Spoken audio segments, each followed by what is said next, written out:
we go. What is going on? What is going on? What is going on, my beautiful people? Thank you. Welcome back. Welcome back to the movie blog. I finally get back with you guys. Frumly, I've missed you. I missed all of you. I missed doing this all season long, talking with you, having these theories, doing these breakdowns and these deep dives. And I promised you all who were rocking with me, who were vibing with me and staying with the channel, we were going to do something, right? We're going to do something. We're going to try to make it fun. We're going to try to make it entertaining. And just come together with this wonderful show that we love. So let me just take a quick attendance check. Who do we have up in the audience? Let me see. Christina, good to see you. Thank you for coming through. Christina, girl, you've been holding me down. I saw you go through like every video I've recorded over the past 4 years, getting into the love of this show, joining us as Frumly. Thank you for coming through. Always good to see you. Who else we got up here? Alice, good to see you. Yeah, stay up late. It's going to be a good time. Victor Von Doom, a newest YouTube member. Welcome to the Frumly. Always happy to have you as one of us. Motown Investor, thank you for coming through. Happy to see you. Brooke Whack, what's going on? What up? Princess, how you doing? The party is start. Oh, you got a talisman in here? Is that Victor's lunchbox? Girl, you doing your thing. Who else we got up in here? Amanda Stewart coming through from emails. I see you, girl. Thank you for coming through. Who else we got up in here? 4 is a lot. Everybody's sitting here like, what channel am I watching? Likes up, people. Thank you for coming through. It is a Frumly affair. Yes, you're new here, Mike Starnes. You're new here. We do need to talk. There's a lot to discuss. Who else we got up in here? I see a few more people up in here. Sandra Ramos, 9531. Thank you for coming through. I appreciate you. Yes, yo. I don't have my Knicks hat with me, but I'm still repping New York. Let's go. Knicks in 5. What else we got up in here? Honey, please stop. I'm new here. Welcome. Look, if you're new here, subscribe. Join us. We here now. Me too, Delaware. What part of Delaware? Wilmington, what up? What's going on, everybody? Listen, I know I'm going to sit here and say hello to everybody if I keep doing this. There's about 150 people pouring in right now. Maybe a few more is coming in through too. But let's go ahead and let's start to warm things up. There's a lot to discuss. There's so much to discuss. I didn't even get to deep dive with you guys yet. The finale, yo, that thing is still putting weight on my chest. There's so much that we have to go through in that moment. And I feel like there's just a little bit too much for me to be sitting here trying to do this by myself. So without further ado, let me go ahead and introduce my very first guest, the one, the only E-Man of E-Man's Movie Reviews, my homie, my brother from the other side of the world. Where you at? Where'd I put you? Here you go. Well. Welcome. Back at it again. We doing it again. Yes, indeed. Man, that finale, you know, the other night we went live and I felt like we were holding back a little. Maybe because we didn't get our deep dives out yet. I mean, listen, we free now. We free now. We's free now. We can talk. We free, boss. We free to talk now, boss. Wait a minute. Hold up. I think, is there somebody else who's free? Is there somebody else who's free to talk with us right now? I think so. It's time, man. Well, it's time, man. It's time now. Don't hold him back. Ain't no holding back. The one, the only, our very own Mr. Nathan D. Simmons. Welcome. Hey. Welcome. What's up? Look at that. Oh, man. Look at that. Look at this man. Hey, real quick. I just want to say, this is why y'all got to subscribe, because y'all don't know when crazy stuff like this is going to happen. Okay, so make sure y'all subscribe.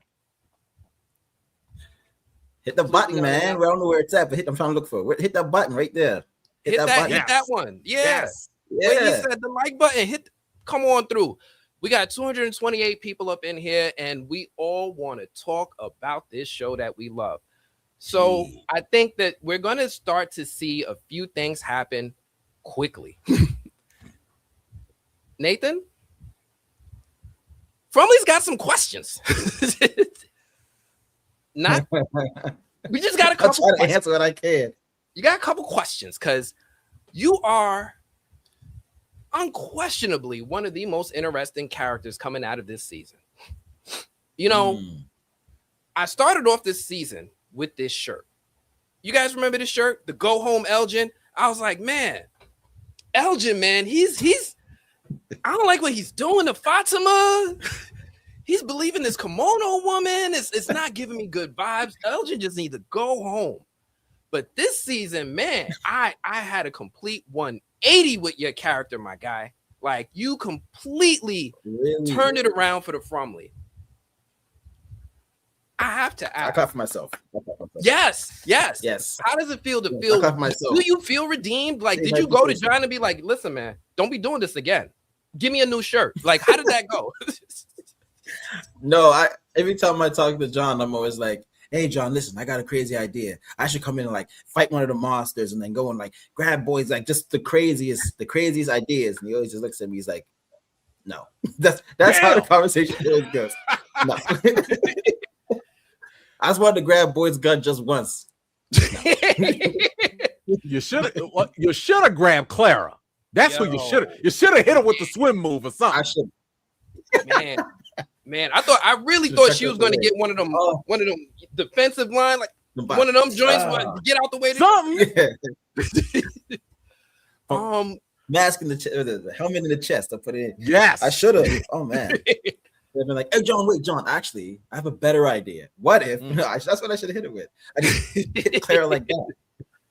That's what I'm saying. So I gotta ask, man.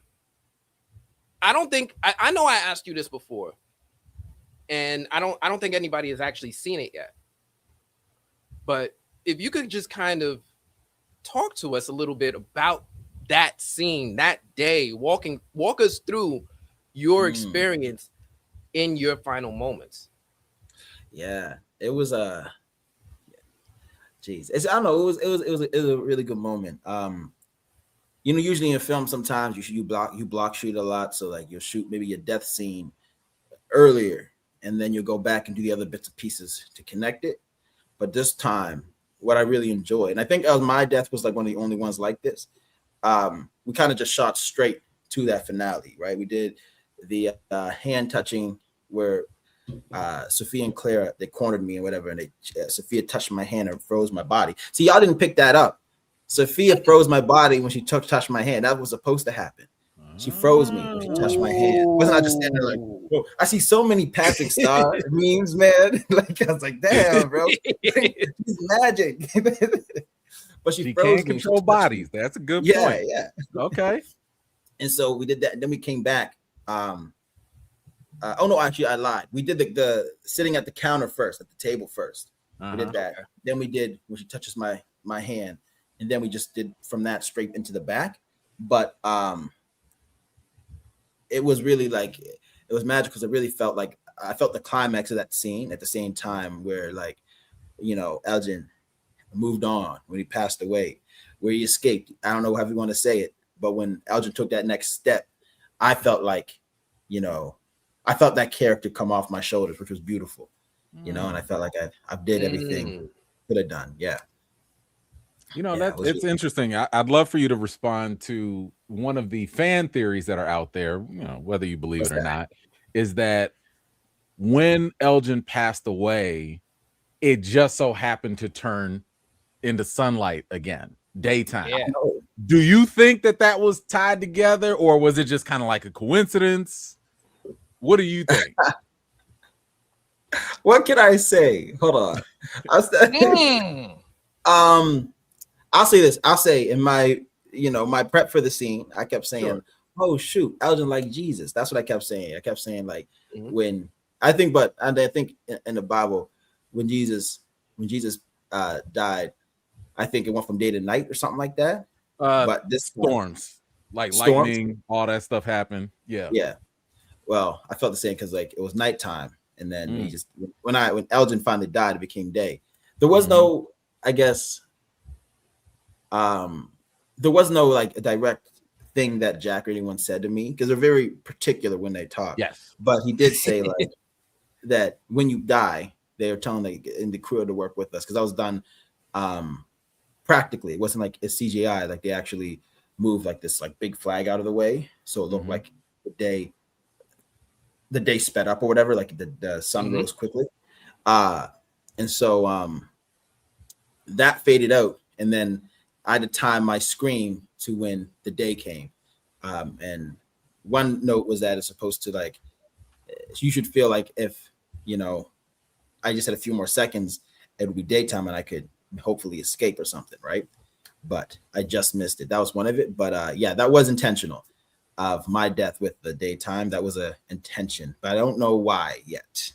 I can't answer why, but I do know it was intentional because we had to try to get that right over and over and over. Yeah. Very cool. Okay. That is a cool little observation. Yeah. So now that the season is over and this weight is off your shoulder, you know, you're going to start getting pressed for some of your very own theory questions, right? It's different now. You're one of us. I know. Right? You in the audience now. So I'm curious now that you've got 4 seasons in. You don't know what the answers are to our knowledge. Can you share with us, if you have one, what do you think is going on in this show? Oh boy, I know it's what is going on in the show? Honestly, I don't know, but I have ideas, right? What do I think? I don't know. It's hard to say. You know, so many things. It's all over the place. It really is, man. The only thing I can say is that it feels like it's a fairy tale or something like that. Like, feels like there's a place on Earth that is hell on Earth, literally. And I think it's certain people who are living this hell. You know what I mean? Like they keep dying, getting tortured, and the man in yellow is enjoying feeding off of that torture. Kind of like and also an idea I have, this goes into this video game called Dead by Daylight, where it's kind of like that, where the monsters eat these people or whatnot and send them up to whatever is the main monster. We don't know what it is yet. And that keeps this, this place alive and keeps people stuck there. And it just keeps repeating and repeating. You know what I mean? Because, and I think Tabitha and Jade are the only ones so far who haven't been killed this time around or something like that, because something's stopping the story from repeating, and I don't know what that is. I don't know what that is, but it is said, I think, like, I don't think when people die, I don't think death can make you escape this place. I don't think it's that easy. Yeah. And it's funny you say that, because I see the Fromley questions coming in. What do you think about Elgin coming back, but as a hallucination or ghost, kind of like Father Khatri and so on and so forth? And who do you think he would be appearing to? I got an idea, but I wanted to hear who you think Elgin's going to pop up next to. See, that's where it gets hard, because I would say I would appear to Julie, because it's the last wholesome moment I had with Julie. Yeah, but Julie's a story walker now, right? And no one else has appeared. I don't think Father's appeared to her while she's in from town. So I get stuck. Like, who would I appear to after I broke all these bridges? It's not a real connection with anyone except for really Julie in the town. Sarah, so, maybe. Now, I was about to say, I need you to come back and haunt Sarah. Like, you took my eye. Like, I would haunt Sarah for sure.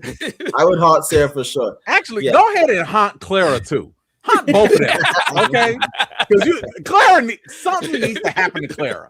Okay, you can't be just betraying people like this with no consequences. Oh man. It's true. But Claire's gonna take y'all for a spin this season, man. Like, that's gonna be. I think everything's getting tore up. I think this is the beginning of the end. I feel that way. Because Claire's the most trusted, right? Like, yeah.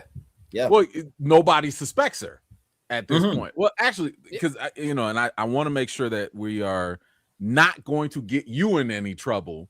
How far into the story do you know? Because I remember a lot of the cast would say we only get like the first 2 episodes, at a time, stuff like that. With the character being eliminated, are you still kind of given 2 episodes, or are you like you're in the dark now? I'm in the even if I'm not written in an episode, I don't even get that episode, so I wouldn't know. Damn. Damn. On it like that. So, do you have to like watch the show? Like, what happened? Yeah, I do. I need to understand anything. I gotta watch it. That's the problem. Yeah, but if I'm in it for even a minute, they send me like I think one episode last year I wasn't in, but at first I was in, so they gave me the episode. But yeah, just for a minute. But yeah, no, I don't get. I got to make it up. I think one of the people on the cast who have the best theories when he gets episodes is Cortion. Cortion in the episode come up and he's like, "Bro, man, no, I figured it all out. Here's what's happening." Like, oh shoot, no, I gotta talk to you. Okay, like listen. So here's what I think's happening. I think it's because he has this whole list of chains everywhere, and then the next time episodes drop, it's like it's completely different. It's comical. Yeah. Well, whatever you do, don't cut your hair because you might get that tap on the shoulder, right? Like you're in don't they film in Nova Scotia? Aren't you in Nova Scotia? Right. Yeah. Right now I am. I'm in Nova Scotia now, but I'm heading up to Toronto. With my aunt soon. Yeah. Okay. I'm here. I'm playing anyone in Canada, in Nova Scotia. I'm playing a Canada Day show on Wednesday night for the fireworks. So yeah, that's my thing now. Yeah. I've been noticing you over here winning awards, doing plays. Yeah. You got a whole nother show. Yeah, comedy show because they're the 60. They're the 60. That's dope. I'm trying to work, man. I'm trying to hustle. Yeah. So, well, congratulations on that award. I think you were the only member of the cast to get an individual award. Is that accurate? I don't know. Was I? No. I think was I? No way. For this, I think so. For this one so far, I think it's just you. I think other people are still nominated. There's still some awards coming. I think you're the only winner right now. Wow. Jeez. Congrats. Show, thank you. Look at you walking out with the cake coming out of From season 4 like I did. I'm holding the whole cast down. Everybody down. All right. So Nathan, I think, this would be a good time. Now, I know we talked about this before, the last time we chatted, but for the people that are present, again, shout out to those of y'all that subscribe and hit them notifications on both channels. But I feel like this is the time where you got to defend Elgin's decision. Why the hell did you give Sophia the picture? You gotta answer this. So I know the answer, but I'm gonna give you the platform to defend it because the front people are coming at your neck. I know. Hold on. I know. Here we go. Okay, big screen. Okay, listen, everybody. Listen, I know you're upset, but listen. The reason why Elgin gave Sophia the photo is because you have to understand Sophia is an innocent, unassuming person, right? That's number one. Number two, the rules of the world is monsters don't go inside. And there's a tailspin on, right? That's number two. Number three, nobody knows how to leave, right? Or knows anything about the town. But yet we see a girl who is in a photo from like 100 years ago. So maybe she's the connection, right? She's the key to get out. But to double check, you have to show her because like she might have amnesia. So if you show her the photo and you point to it like this, it might, oh my God, I figured it out. Clue in the memories of shoot, follow me. I'll show you how to get out of here. So that's why, that's why Elgin and I had to do it. It just takes, one. If you had anyone had dementia before, sometimes you just got to sing their favorite song and then they remember. So that's what Elgin was trying to do. He was trying to stimulate Sophia's brain so we could, find a way out. Yeah. Oh my God. Gaslighting. It's not gaslighting. Do you remember the 70s? Because I see this picture. Yeah, hold on. You look the same in that photo. Girl, you remember? That don't crack neither? Like, what's going on? How old are you exactly? So you must know everything going on. Just real quick. Y'all have heard. I'm talking to the Fromley now. Y'all have heard the defense. Let us know in the comments. Are you with this? Do you believe it? Do you not believe it? Is that okay? Because I don't want no more rumblings about what Elgin, his decision. Did that make sense? Feel free to let us know in the comments. Okay, hold on. Let me. I gotta, He need a redo. hold on. He need a redo. Let's get the cross-examine. Right. Oh, You got it, bro. Go ahead. Okay, all right, let's try it one more time. Sorry. Your Honor, since this is new evidence was entered into, and I want to speak specifically on the fact of dramatic irony in the situation where Elgin doesn't know that Sophia's been acting shifty and shady. He just seen someone say, "Hey, can I help?" Very calm and very cool. So like that's very unassuming, and the whole time she's been helping everybody else like build a ladder so they can tear down the tree. So how can you think that could be a bad person, right? So I think Elgin showing the photo once again is like a key to the plan, right? It's a key. So he doesn't know that Sophia is shifty. Elgin's been in his room for the entire episode, entire season. Room, and then he was getting dirt for Fatima. So like he doesn't know. He doesn't know what's going on. He just sees a cute little girl say, "Hey, come over," and they say, "Hey, have you seen that photo?" And look at the photo and stop. It's a bonding moment. He was trying to make a bonding moment. That's what I'm trying to enter in. Elgin's trying to find a bonding moment with Sophia so we can get to know her a little bit better. You low key pointed out how my man Elgin has had one thing on his mind for like the past 2 seasons.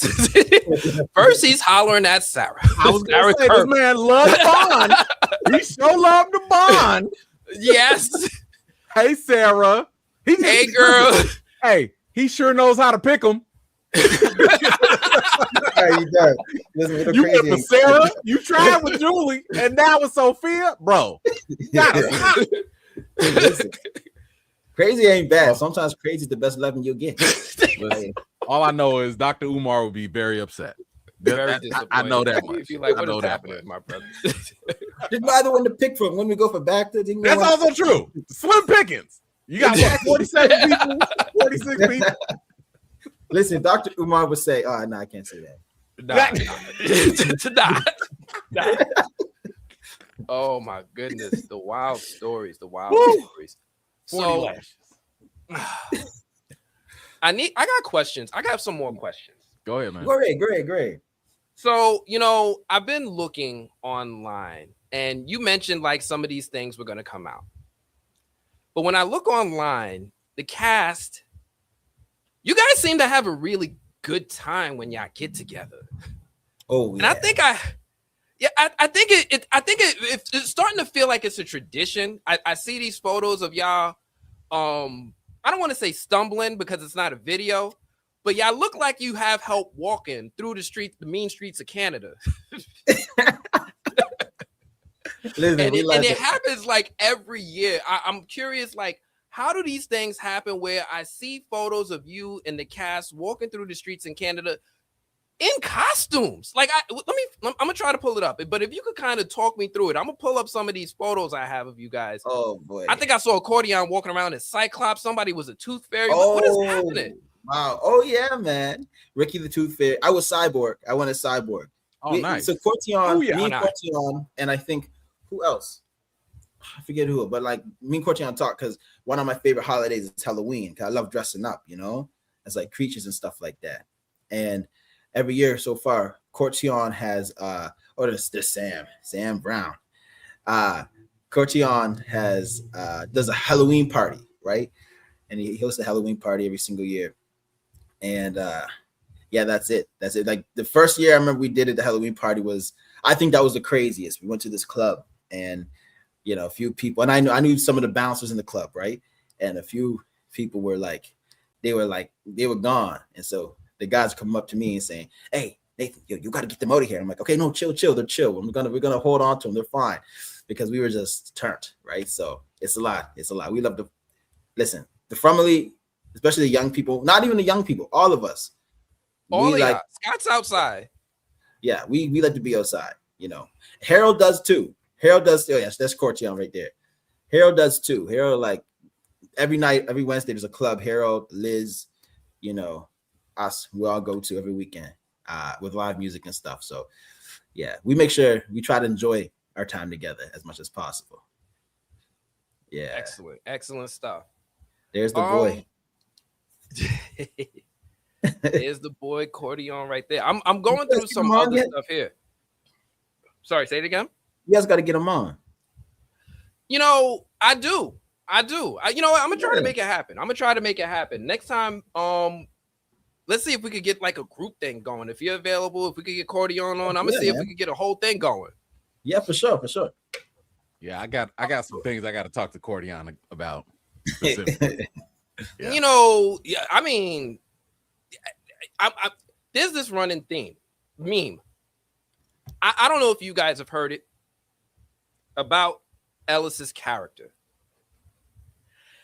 And there's a question as to, I don't think it's a question. It's a belief that he hasn't done anything this entire series. Useless. Absolutely done nothing. Yes. He's a good partner. He's a great partner. And I think he challenges like toxic masculinity in relationships. So I think he's got to go. If he was an emotional support animal, then yes. Yeah, exactly. Yeah. Sure. But let's be honest. Almost everybody in the From League, we ain't here for all that drama. I know it's important, but we ain't here for that. We here for the supernatural. This man don't be trying to do nothing when it comes to the monsters. He's like, hey, Donna, can you get somebody else to go? I don't want to go. I want to stay upstairs and hang out with my wife. I understand that too. But it's like, bro, we trying to leave. Like, we trying to get out. Listen, I think he, Ellis, the character, jumped out that window and like pretty near broke his arm. And after that, he's been playing it safe. And the last time he tried to like stop a fight, he got stabbed. So he's smart, I think. Well, he was drunk too. So he was drunk. Exactly. Yeah. And it was the same person he started a fight with the week before. So it's so true. No, but what I love with Ellis, though, people forget Ellis is a superhero, right? He's the only character. Like Elgin lost the eye, and he was messed up from season 3 to season 4. Ellis got stabbed in the heart, and he was up and lifting things like 2 days later. Like he's superpower. He's a superhuman. I think that's where, and of course, obviously, this is no shade to Cordion, of course. We just poke fun at Ellis. But like, I think that's part of the playful frustration is because I'm like, hey man, you young, you strapping, like you should be out here gung-hoing it with everything. Like you should be Rambo out here, but then you're going to let your 60-something plus year old daddy, senior citizen with Parkinson's, carry a whole dead body by himself. What are you doing, sir? What are you doing? Why are you not helping? Listen, and I've told my audience this in fairness.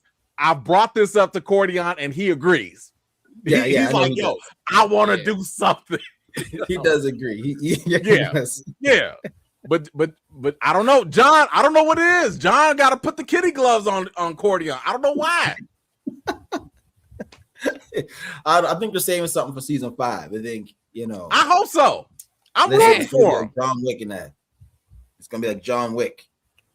I will be first in line. Man, I'll be first in line to root for that. Yeah, me too. I'm seeing pull of a gun. Oh my gosh, that'd be beautiful. That'll be my cosplay at Comic-Con. I'll be walking around as him. Make me proud. There we go. Or he'll find, because no one knows where Elgin's body is, so maybe he'll find Elgin's body. Because I don't think Clara is going to do that by herself. She got to move that thing. She does, yeah, and I'm not liked. Now you're a grown ass man. Not like. Who was your favorite cast member to work with in a scene this season? Ooh. Yeah, you got to pick. Whoa.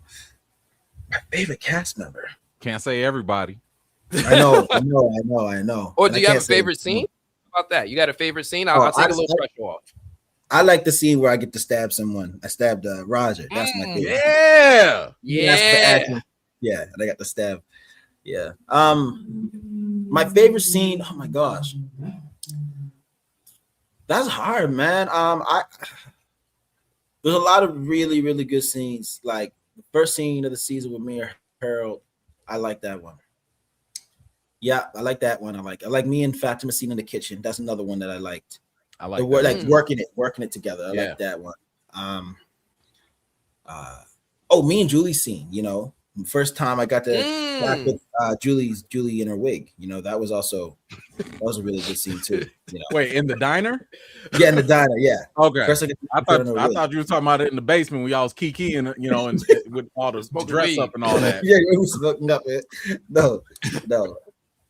Man, no, that's hard. You know what? I gotta say, I think from an experience, like I love them all. I do think my favorite scene was with the top of the scene with Harold. I think because it was like my first day back. I think the first day everyone was back, and I was nervous about if I can, you know, remember everything that happened already and bring it back immediately, because like a few days came and I feel like that was like the biggest success, like immediately off the top, and it set the bar for me for the whole season, right? Like made everything easier once I got to where I got to get to, you know. So yeah, that's it. But it's so many the actors on From, man, one thing about it, they shoot quick. Like you don't really, not all the time you're gonna get like a bunch of retakes on scenes, and they're very talented professional people. Like I feel like it's gonna, if most actors aren't working after this, then there's something wrong in the industry, be honestly, because they're they're really sharp.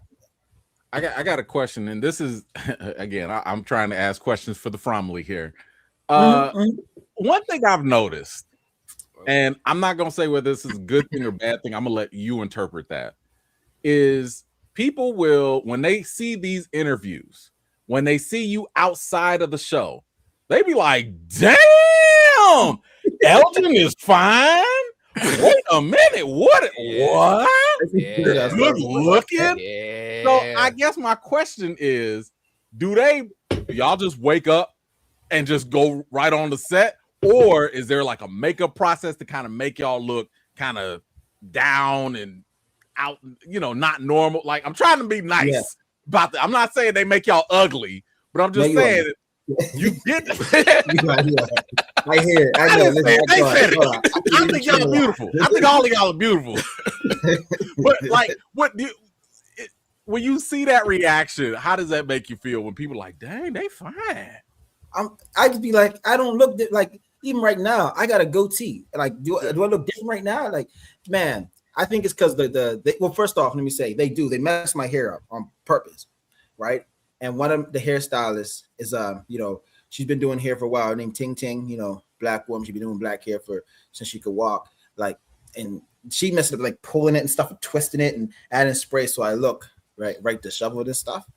But I think also too, this is what I say. This is how I cope. All right, this is how I cope. I hope that I'm not that beat when my beard and my little goatee is gone. But what I say is, like, it's also, I think, the character work that I do. You know what I mean? Like the character work that I prep for and embody, so I can feel like Elgin instead of, you know, me. We're different energies entirely. You know, I got like ADHD type brain. I'm scattered and stuff. But yeah, I think it has to be that too. If not, then like I can't ever cut my beard. That's how I think you're on something, because I mean, you know, for my 90s kids, I mean, you got the Steve Urkel, Stefan thing going on. You know, they're like, hey, maybe I've judged Elgin a little too harshly. You know. Yeah. Well, too late. Y'all want him gone because he's ugly. He's gone. No, but shout out to your performance though, because obviously, you know, I think that is a testament to your ability to deliver such a drastic character, such a drastic change in persona.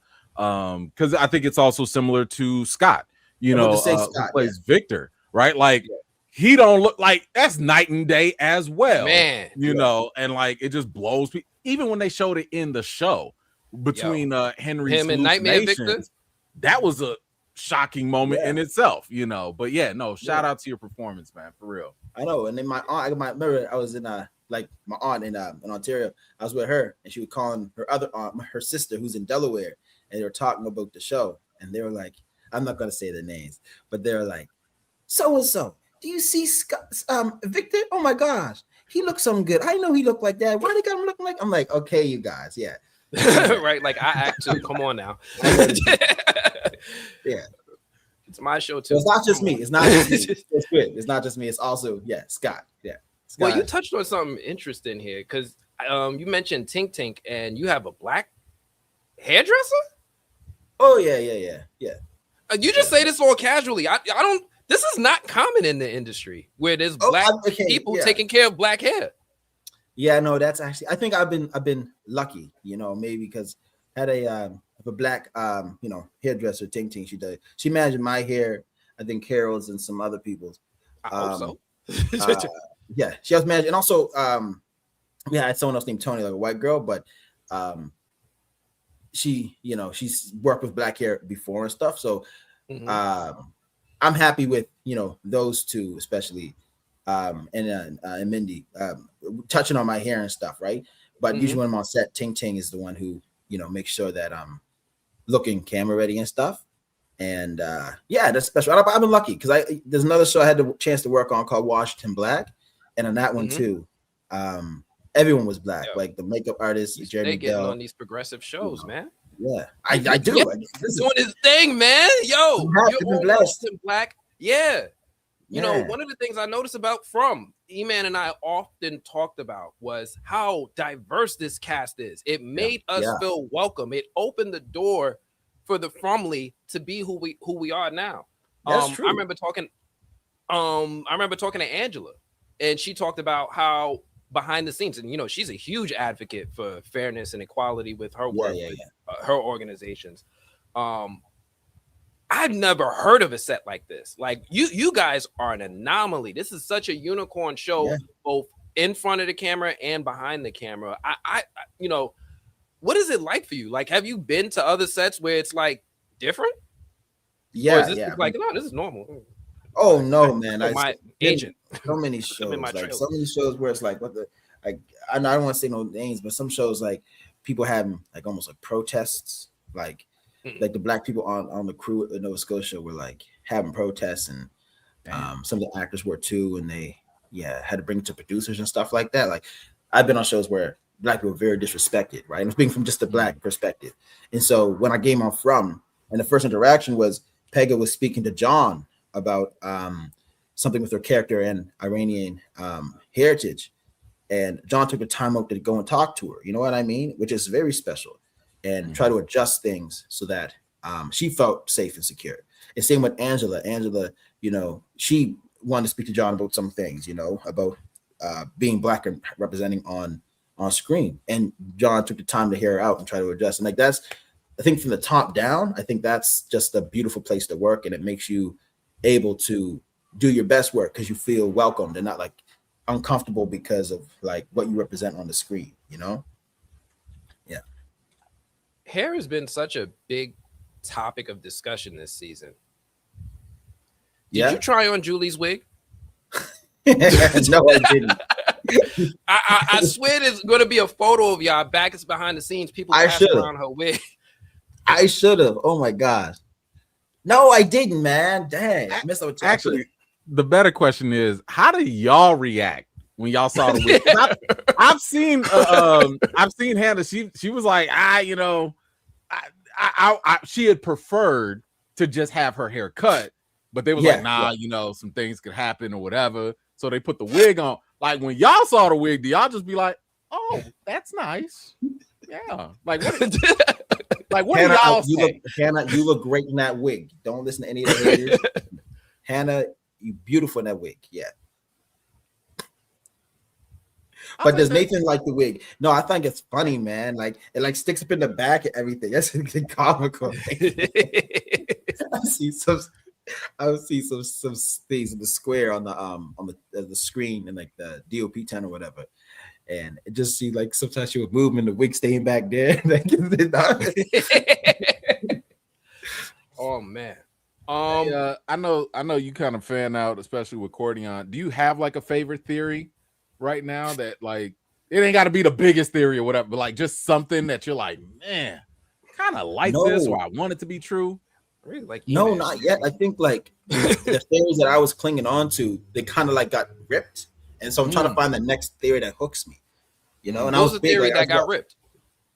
There's a theory about like Viking mythology in the From town. And I was following that, looking at these YouTube videos about it, and then once they moved past that, I was like, man, I want to like it. Now I don't know, like I'm uncomfortable now. Yeah, can't find one that I'm like, okay, this got to be it, because I was stuck with that since like season 2, like season 2, season 3, going to season 4, and it just all changed. So what do you guys do when you come across a theory you guys really like? Do you guys collaborate? Do you guys show it to each other? Is this something you guys work off in silos and you're like, mine was right, yours was right? Like, how does this go? Yeah, I think we talk about it. We definitely do. Sometimes when we have those big scenes and like we're up at base camp and everybody's usually it's Cortion's trailer or maybe Harold's, whoever got the biggest trailer, like Cortion, Harold, no, not even got biggest. Those are the people usually. Cortion, Harold, or whose trailer we going to? Maybe Ricky's trailer. People go and like that's sometimes what we talk about is like where we think the theories are and like what's gonna happen. I think that's also a way we can why we bond so quick. You know what I mean? I think even one of the biggest ones from this season was like, who is Julian? Like, what was Julia gonna become? You know, that's something we all talked about, right? Yeah. But yeah, we do, of course. That's what makes it so good. We're, the people creating it are so invested. So, yeah. So I know that a lot of times you guys don't actually, because as you mentioned earlier, you don't get the full script and all that. So do you have to watch everything in real time, or do you guys get screeners so that you can watch it early, or do you have to watch it with us at the same time it airs? Oh no, we get screeners. Okay. Like I had episode 9 and 10 like back like beginning of June, but I like to watch it like unless I'm doing like interviews that say in between that I may watch up to, but like I like to watch it as it comes out with everybody, just so I can get like be with people when they're reacting on online. Yeah. You have watch parties? Yeah. So I had a watch party. It wasn't a big watch party. This watch with like 2 of my friends, like the last episode. Yeah, that was fun. So I gotta ask, what did you think, or what was your so like maybe we can kind of get into the finale, and I'd like your reaction. So when you found out, I mean, a lot of us were thinking about it anyway, that Fatima finally turned into Thriller Fatima or whatever. Like, what was your reaction when you saw that actually come into play and fruition? Oh, it was scary. Yeah, I think like that made, for me personally, I didn't know what that meant for, I guess I still don't, like with Pega's character. I didn't know if that meant she was also dead, like her soul was gone, or she was going to be dying slowly. Like I didn't know like what that meant. But now when I watched it, I really feel like she's like the superhero of the show now. Right, because she can control the monsters, turn into the monsters, and maybe now they actually have a way that they can fight against the monsters. You know what I mean? Yeah. But what is she going to do with the Golem? That's what I'm also curious about. Listen, I've been asking this question from the jump. I'm like, you ain't gonna build that big old thing up for nothing now. Yeah, it needs to come into play. Everybody's expecting it to come to life and be like, she's going to control it like Pikachu, like attack. I'm still looking for the Golem versus Smiley. I want that to go down. Yeah, or at least the Man in Yellow versus the Golem. Something, man, like that thing built up, just standing there. I'll tell you, it did have the little smooth criminal, Yeah, she built it with her in. Okay, well, I'll quick follow up. What did you think about? Because this scene kind of messed me up a little bit, and it was the very last scene with Sophia and that freaky little boy in white.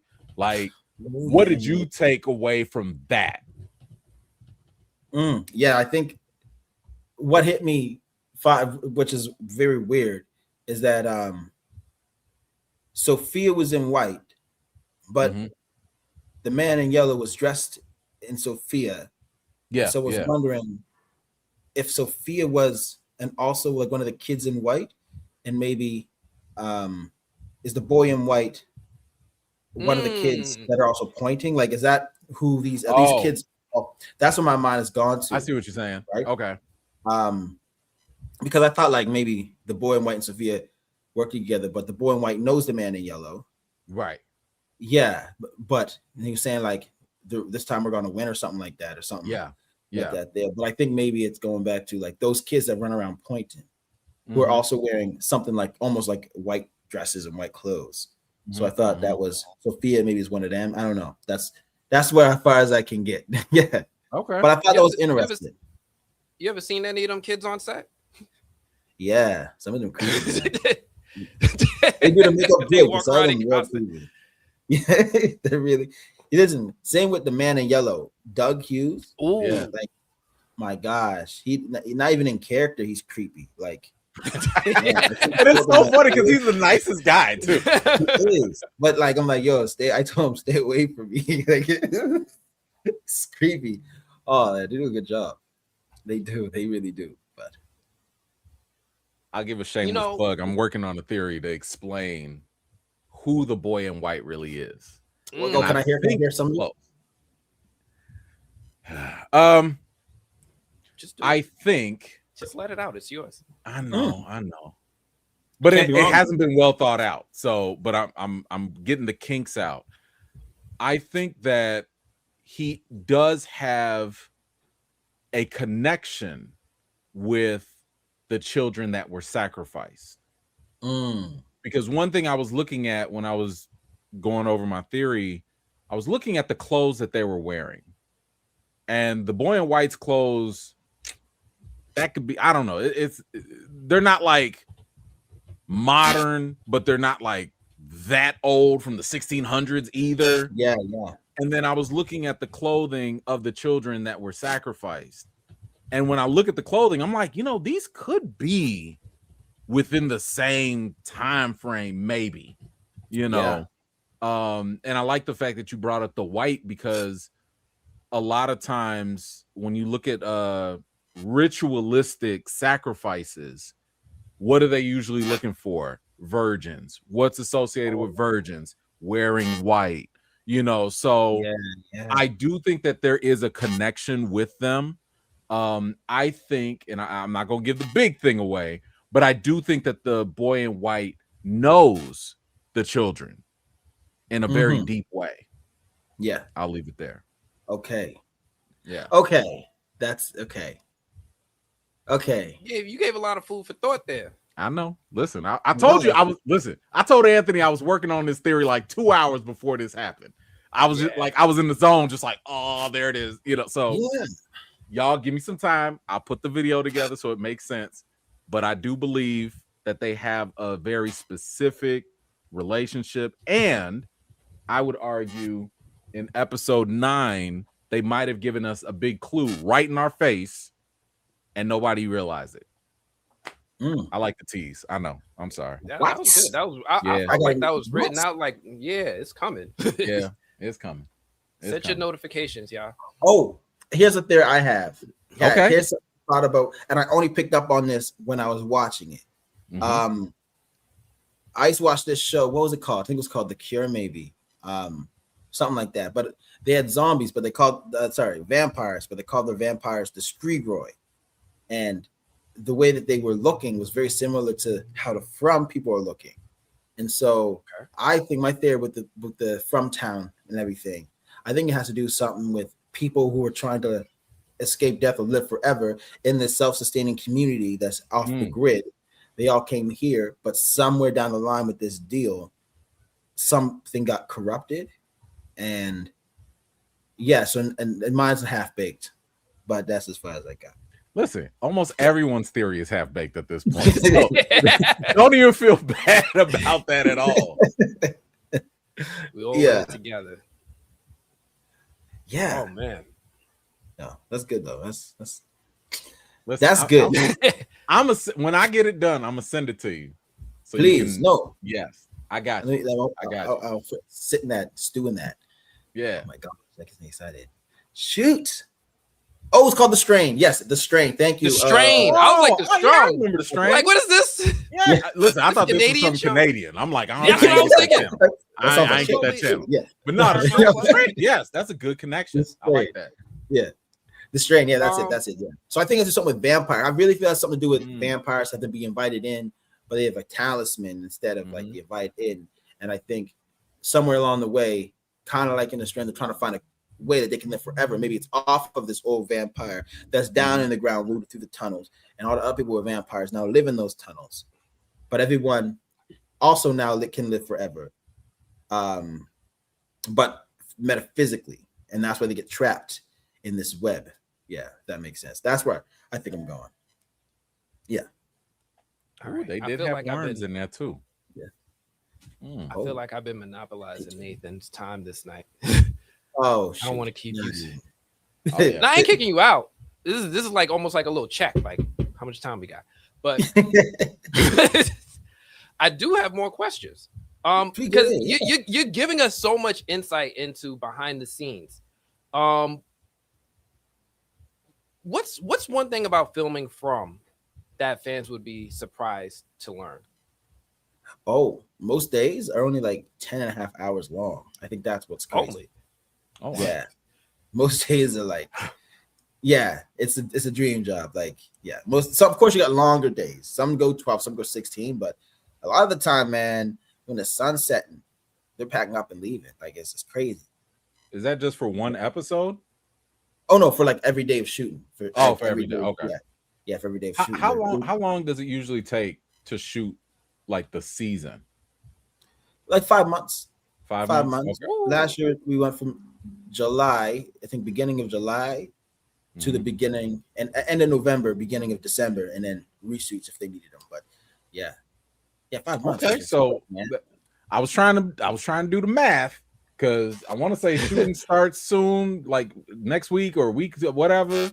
So for all those wondering, it ain't gonna take no 2 years for the next season to come out. Some people been thinking it's like gonna be forever. I'm like, it's gonna come out next year. It's gonna be out in April. Like that's the same time it came out this year. Yeah. Yeah. So April-ish. Writer's strikes. Okay. Yeah. Okay. Knock on wood, man. Listen, that ain't nothing. We can wait till April. It's not you. Listen, it's gonna be a bang. I know. Listen, I know people upset with it too, but like one thing I know from like talking to John and like Jeff is like they already have everything jotted out, right? Like they have the plot points of every single season already jotted out, and they're just writing of how to release that information. And so I think season 5, people have questions. I think we're all going to learn in season 5, like a proper mystery, you know, like you get everything at the end, unless you can figure it out beforehand. So, yeah, that's what makes me excited for season 5, because if you can figure out the story before we get to the end, you're one of the smart ones. If not, then you're just gonna, be there for the ride, right? Just normal. Man, the Fromley is loving this Canadian accent coming out. My Canadian accent coming out. They don't normally hear it this strong. We're hearing all the aboats, projects. That's it. I'm curious with this season. You also had this. It was different for you because you had the eye makeup, right? The prosthetic. Yeah. So I'm curious, like, how long did the eye makeup take? And did you ever like forget you had it on and just stare at people in between takes? Like, who took my cookie? Who drank my apple juice? Like, how did that go? Yeah, no, it's on for the whole day. They like stick it, my eyes glued down, and then they put a prosthetic over it. And usually it takes, when we first started the top of the season, it would take like an hour and a half, 2 hours to get the color properly. But towards the end, like an hour, which isn't bad. So I get time to like sleep if I'm tired, because I get called early. But yeah, no, it's hard. The only thing I don't like about it is like over the day, like I'm a sweaty person, so my eyeballs sweat, and the eyeball sweat loosens up the sticky glue, and like my eyelash would keep flipping inside, and I had to like try to pull it out as much as I can. Like I'm grabbing onto the thing, trying to pull so get my eye to come out properly. But yeah, it itches so bad, stings. Yeah. Was there ever a scene that was supposed to be serious, but somebody kept breaking because of funny moments? Oh my gosh. Oh my goodness. Yes. So there's a scene where Henry runs in and he's like yelling at like Boyd and Dave or whatever. And that scene, all the people who are in the scene talking are like all up in the front. And then I think me and all I remember is Ricky. And like Ricky was just cracking jokes the whole time. And the camera's pointed back, so we're in the background. And like I just kept breaking. Everyone kept breaking. Him, and just kept going all the way down the line, right? So that's wonderful. Yeah. Ricky, okay. Flip that. Ricky would make you break 24/7. Flip that. Are there any scenes that you recall that got you all watery eyed, and you was just like, I can't, like, just thug to it. Oh my gosh, so let me think. Oh, and I wasn't supposed to cry in, especially I say. Yeah, I was going through right now. I'm still doing this season. Last season, of course, was a bunch. But this season, I think the kitchen table one, that's the biggest one, because I think even when we were first shaping that scene and building in, like, breaking down, starting to cry and stuff, but that's not what the scene needed in that moment. It needed for me and Fatima to come to that understanding of each other. But yeah, that was a hard one, because that was this attention of like what I did to her and her forgiving me and stuff. Like, it was hard not to cry. It was hard not to. Had to suck that thing back up my eye. Nah, that was not the eye. That was a great scene. I love that scene because I thought it spoke to both of your characters' true nature. In terms of like Fatima just always being that positive, can find the good in people type person, because it would have been real easy for her to come in that kitchen and smack you the hell up, after what you did to her, But at the same time, even for you, for Elgin, he was just kind of like, I was just trying to get everybody home. Like, I believe the kimono woman, so I love that scene between y'all two, because it was just so like, damn, these are really people just caught up in the mix. Yeah. That's why I loved it too. There's some truth and some realness in there, about people and forgiveness, and I know people that's done some wrong, to me and people in my family, and you gotta, if you don't find a way to forgive, it just gets, worse and worse, right? Yeah. Speaking of realness, if you could steal one prop from set, what would you take? And you can't say the Polaroid. Like that thing is cursed. Nah, that thing's cursed. Then I can't see the Polaroid. What did I say? If I can steal one thing from set. Oh no, I don't want that. That's too. You don't want that screwdriver. Yeah. No, close. Close. I'm gonna say I want to take Boy's gun. Ooh. Okay. Bravo. Yes. Bravo. Okay. I would have taken the Gollum, but that's fine too. I was thinking the spear. Like, I killed something with this. This is the totem with the lightsaber. Yeah. The big old totem. Yeah. The totem. I don't want a totem. That's everybody probably want totem. I want something like, like gritty. That you can use. Yeah, that I use exactly. Oh, that's weird. Like, stab people. Yeah. No, for sure. They had I don't know if you do like the fan events and stuff, but like, can you talk about, like, have you had like a really memorable fan moment? Maybe you just at the grocery store, somebody walk up to you, or just, I don't know, like anything special when it comes to the Fromily? Yeah. For me, which one I want to say recent. So one day, so my uncle, right? They sell driveways. So I was out helping him, just learn the family. It's a family business out there, learn family business and help him out. And some man, a UPS driver, drove down the street and slowed down, looking at us, and then he sped up and kept going. Then he turned around, and I was like, "Wait, what's this person?" And he came back and stopped. And I'm looking over like, "What is going on here?" I'm starting to get a bit anxious. And he says, "Hey," I said, "What's up?" He said, "I know you." I'm like, "Nah." It's like, "You don't know me." He goes, "Yeah, I do." And I was like, "Okay, where you know me from?" And he said, "You're on that show." And I was like, "Oh, okay. Yes, I am." Yes, man. I was the anxiety. I thought he was trying to hit me with a like, drive-by or something. I don't know. But like, he just like talked about how much he liked the show and stuff, and like how him and his whole family enjoy it. And it hit a strong, hit a chord with me, because I didn't know how much people enjoy it, and like your everyday person actually like enjoys like watching this, and like especially he said how much he likes my character in particular, which I enjoy a lot, and how much it actually affects him. And I think it made his day. He didn't ask for a photo. I just shook his hand, asked his name. We chopped it up for a bit, but yeah. That's nice. That's one of the newest ones that really actually blessed me. Like, yo, I'm doing something good. Like, my performance can actually touch someone. You know, the show I'm on actually means something to someone. And that, no matter lie. That's dope. Man, I hope you guys get all the flowers, all the love, all the support in person. I hope you guys feel it, because one thing I see with this Frumly, with this audience, it's very strong, it's very passionate, and it's very unique. It almost feels like one of those rare, once in a few generation type audiences that stays with a cast like the cast of Firefly, right? Like, people love that cast. They stay with Nathan Fillion, they stay with Gina Torres, they stay with Alan Tudyk. I think you guys have that. I agree. I don't think ever have to worry about working. If you ever run out of work, you can always hit the Comic-Con circuit like the rest of them, and you will always see the Frumly come out and show you love. You would like one of the Power Rangers for us for life. So I just wanted you to know that you are loved. Thank you. With that said, I'm curious, now that we heard the most loving reaction, what's been the funniest fan reaction that you've seen to Elgin this season? Oh my gosh. I think the funniest one is I seen on Instagram. No, you know what?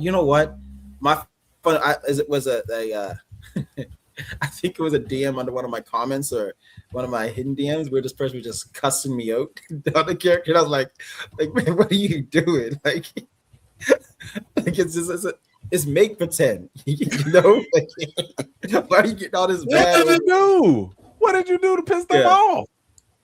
I don't know. It was something about like just because I think about the Sophia photo once again. Like, it was so stupid. Yeah. That'll do it.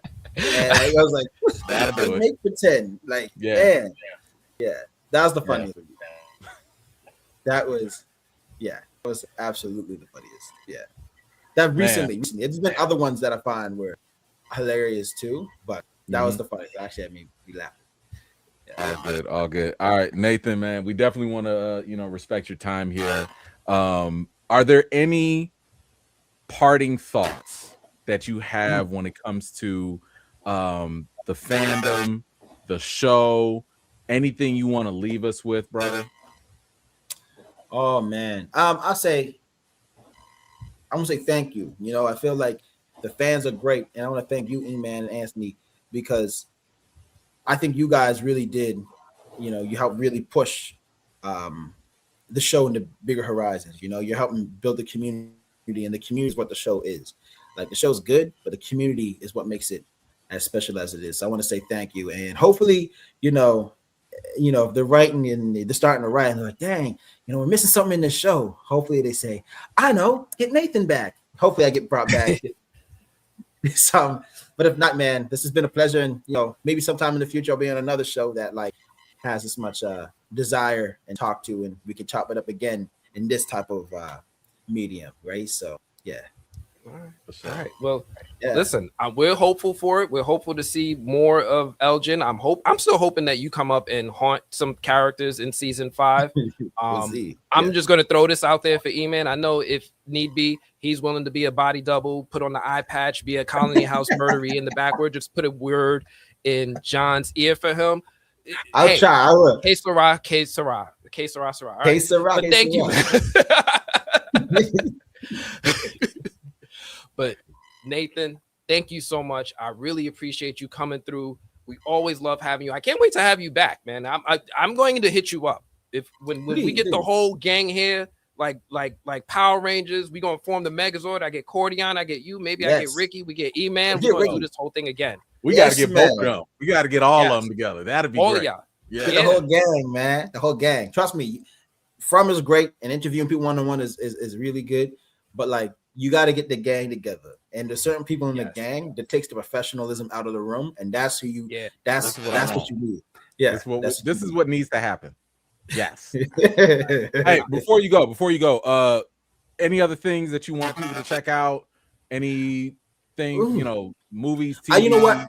I gotta say this because I just started watching again. I'm gonna shout out my boy Ernest Kingsley. Check out Washington Black. It's on Disney Plus and Hulu. Washington Black. He's a up and coming actor, still freaking talented from the UK.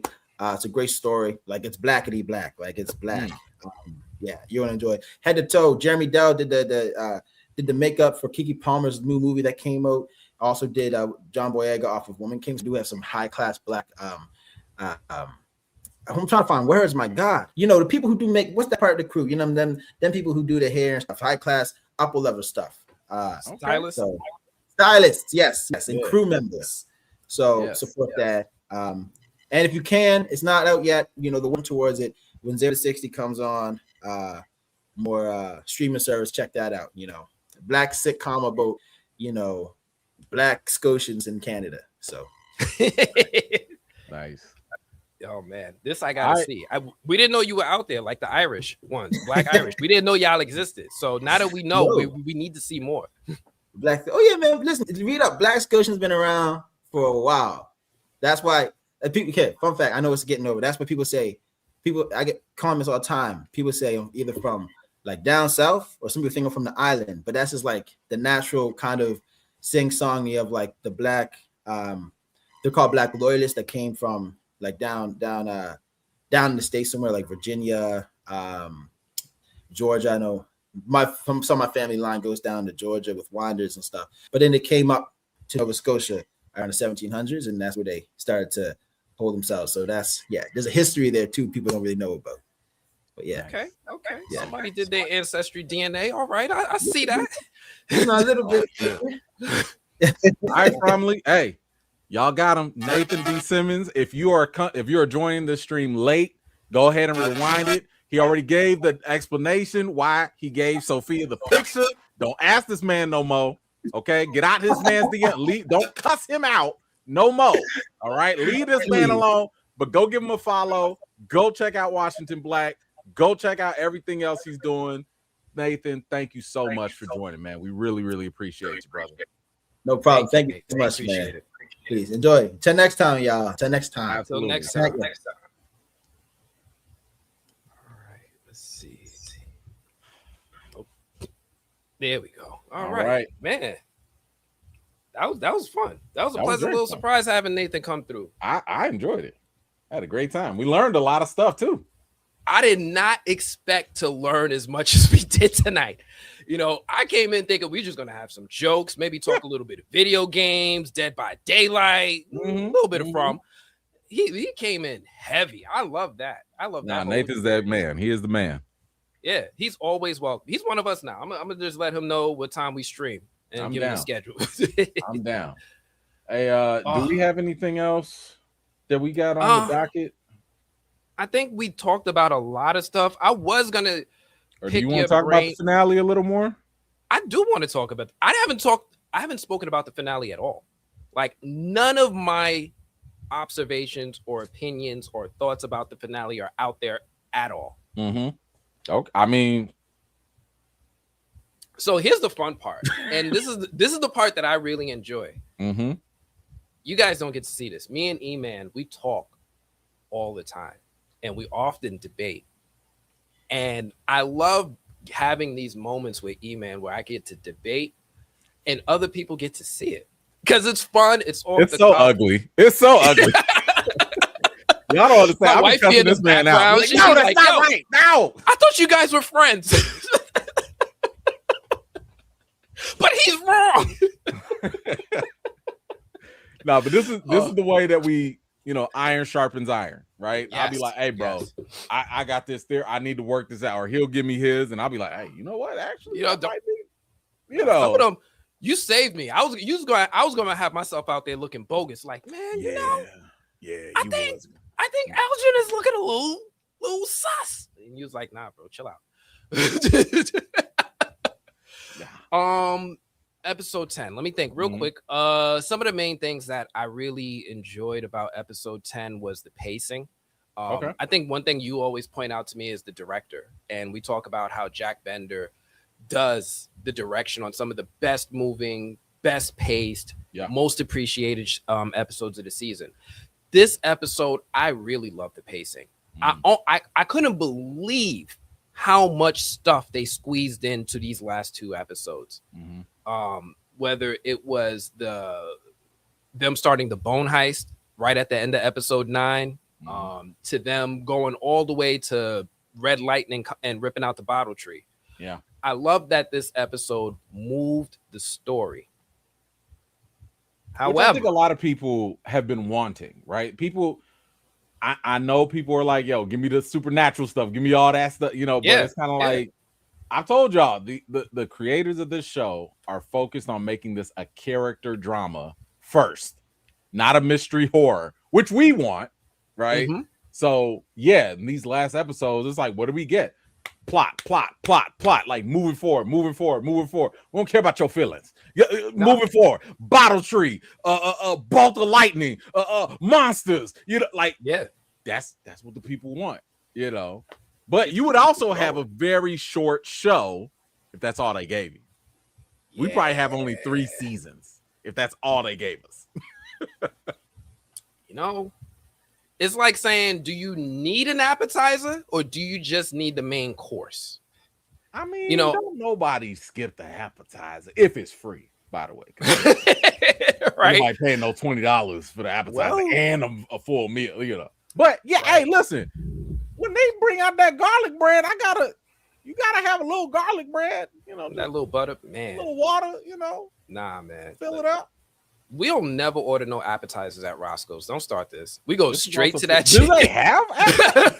This is how we get sidetracked. No.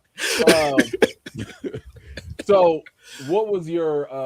Because I know you got your deep dive coming soon, right? Like, yeah, man. It's not out yet. So I owe the Frumley an explanation. Go for it. So a lot of folks have been wondering, like, hey, Anthony, normally you do a live stream every Monday night movies. You're on it. You're representing. You're bringing out all these guests. You're doing all this incredible stuff.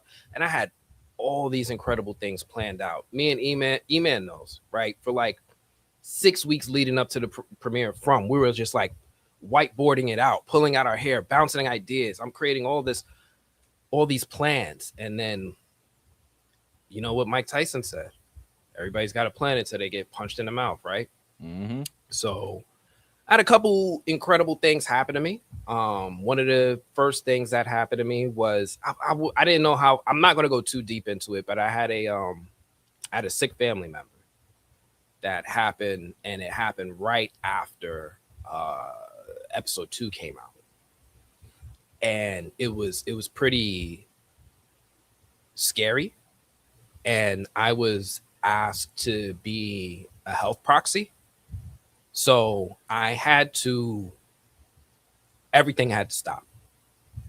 Everything had to change. You guys have noticed I haven't interviewed as much of the cast this year. I think one of my interviews, if you guys saw my interview with Catalina, you guys probably saw I was like in a weird location. Like there's like this weird blurry back. I was in a hospital bathroom. And I had forgot I had to do the interview, and the people were calling me like, "Yo, are you joining?" And I'm like, "Oh shoot!" So I hopped in the bathroom and I just did the interview real quick, and I tried to, because I felt like I had so much stuff I wanted to do, and people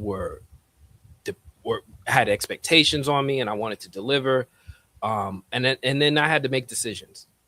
And one of the things that I've learned in life is I'm never going to put my family second. Of course. So I pivoted. So and I don't regret it, because every moment that I pivoted benefited my loved one. I saw it in real time. So it was tough. It was hard for me, because E-Man knows how much we look forward to this. We talk about this show even when the show's not on. So I wanted to give the Frumley an explanation. I'd been waiting for this. I didn't really want to make like excuses. It's just, it means a lot to me. Yeah. So I did the season. Real life comes first, right? Like we do this for the fun of it, for the entertainment. But of course, real life has to come first, and there's some positive to this, right? Yeah. There's a lot of positive. There's a lot of positives that came out of it. There are more life changes. I'll get to those later. But out of the end of when I came through the other side, I came out better. I came out stronger. I came out feeling better. And I felt like even when I was making my videos, they started to sound better. Like I was looking back at some of my latter videos in the season, and I was like, man, this is good. I was laughing at myself. Like these jokes are cool. But yeah, it's just for me. I wanted to let it out there, and it also feels good to kind of get it off my chest. Good, man. I'm glad you had that opportunity to do that. And you know, listen, this is one of the things that I like about the Fromily is the fact that, you know, yes, we're here for the show, but it's also still a community. It's also like a family, and you know, we're gonna be here for the good times and the bad together, you know, and this show a lot of times can be that outlet for us to escape certain things, or maybe even to process through certain things. You know, I mean, when I've seen certain characters die, or what was it? It was like when Marielle died, I got triggered, not because of her death. I mean, you know, shout out to Marielle and the actress and all that, but it was like that one scene where they showed Fatima and Ellis, and you can hear Christy crying, and I was just like, oh, that just reminded me of like another funeral I had gone to and losing a loved one. So like, it is interesting to have these moments in the show connect us back to our real lives, and again, escape back, you know, into the show. So I do appreciate the fact that we have those, this as a medium to do those kind of things. Speaking of which, you know, we'll try and bring it back up. Sorry. What do you think about the Bones coming out? Because I got a theory with the Bones, but I'm curious to hear what you think about the Bones when they went in the tunnel, and then of course when the bottle tree came up. So I think one thing that we've noticed is that as Jade and Tabitha got closer to digging up the bones, they started to get tortured more. They started to feel more pain. They started to feel more tragedy. And it feels like that they're almost going through a little bit of a punishment tour as they're going on this mission. So it's not just a mission of them saving the children's bones. I think part of it is a mission of them remembering what they did. And we still don't know what their part was in the sacrifice. And I think we're going to be horrified when we find out what they did. You know what? And I think that when they talk about, because I think this was John Griffin that had talked about, like, we know the why of what happened, but we don't know the how, right? And I think what you know, as I was trying to dissect my own theories and stuff, the one thing that kind of kept sticking out to me was that Jade and Tabitha, they did sacrifice their kid. Like, their kid did die. Okay, don't forget that ashy little girl that was doing this weird thing in the camera, that was their daughter, and they died. So I'm just sitting there, I'm thinking, like, wait a minute.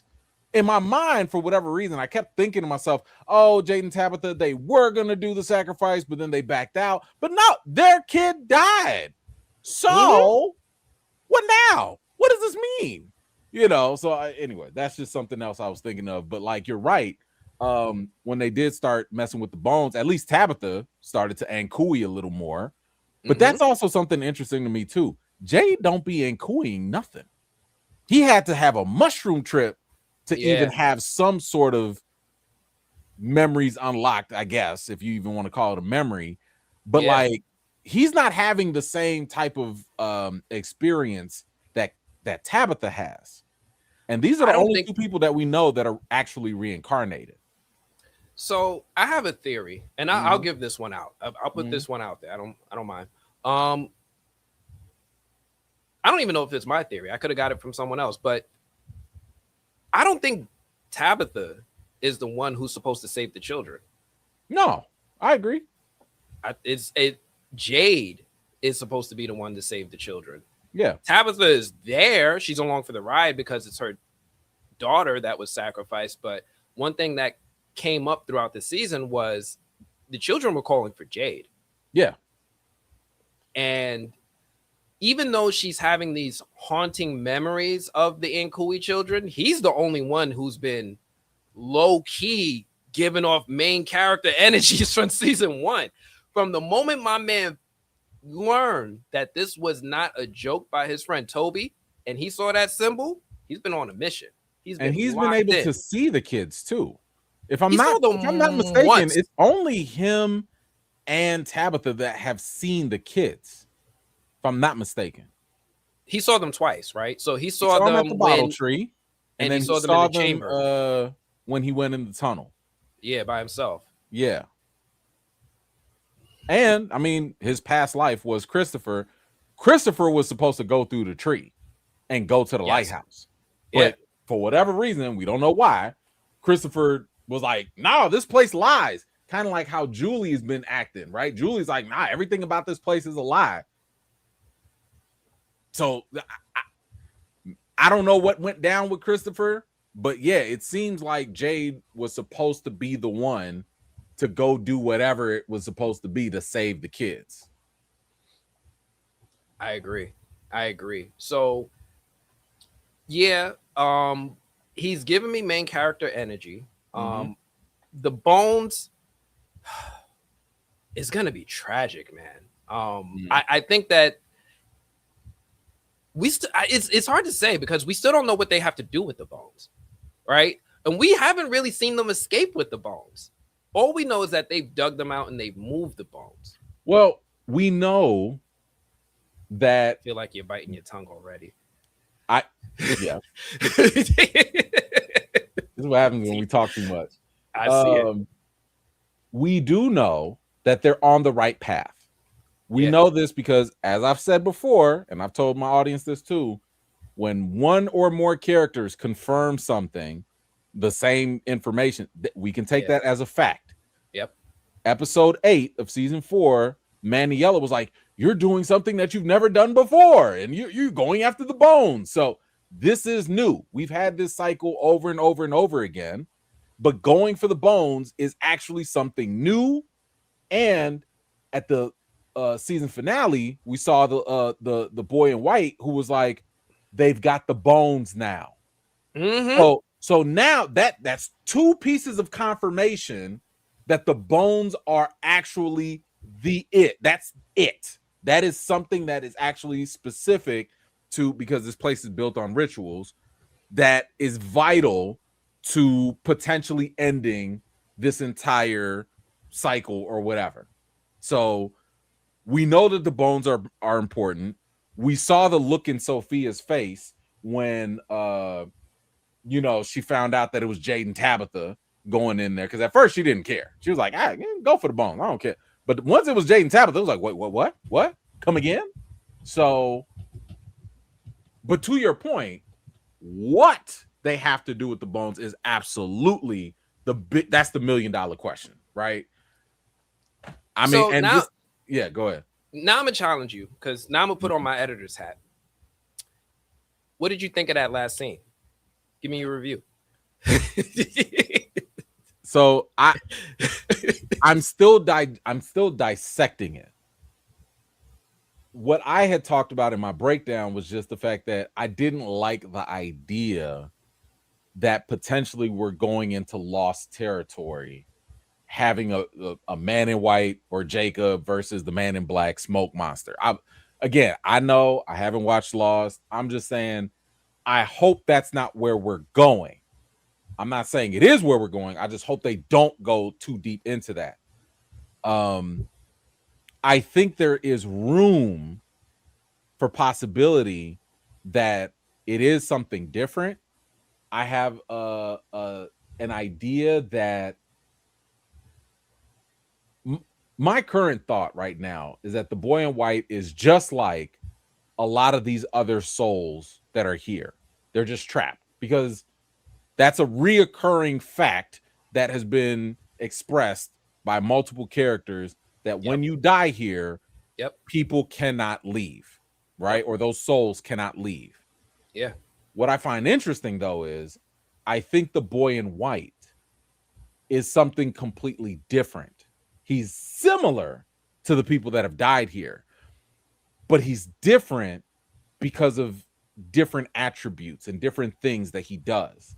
And, like even the mere fact that his appearance changes.